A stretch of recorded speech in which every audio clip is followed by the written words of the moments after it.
For the best part of 5 years, he's been living in the Ecuadorian embassy in London, confined to a single room, but safe in the knowledge he's protected by political asylum.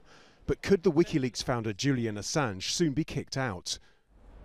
In February, Ecuador's main opposition candidate Guillermo Lasso promised to cordially ask Senor Assange to leave within 30 days of assuming a mandate. Now, he argued that Assange's presence here at the embassy was a burden on Ecuadorian taxpayers. And although he later simply said the situation would be reviewed, the threat is being taken seriously by Assange's legal team. In 2012, Ecuador announced it was granting Assange asylum, citing the threat represented by the secret US investigation into WikiLeaks publishing activities and calls by American politicians for Assange to be assassinated. But Britain made it clear that if Assange left the building, he'd be arrested and sent to Sweden. Prosecutors in Stockholm have long sought to extradite him over a sexual assault allegation dating back to 2010, an allegation Assange denies.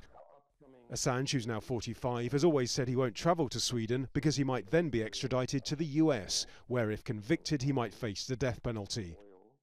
He was finally interviewed by Swedish prosecutors inside the embassy late last year. Also last year, Assange's supporters welcomed a finding by a working group of the United Nations that his time in the embassy amounted to arbitrary detention. UK lost, Sweden lost. It lost at the highest level. That's been ridiculed by both the UK and Sweden. But in March, reports emerged that US federal prosecutors had expanded the grand jury investigation into WikiLeaks to include recent leaks of files outlining Central Intelligence Agency hacking techniques. This is a historic act of devastating incompetence. That might strengthen Assange's case for asylum, but that protection was granted by a presidential decree and it could, in theory, be removed by whoever's in power in Ecuador. Nadim, Al Jazeera, London.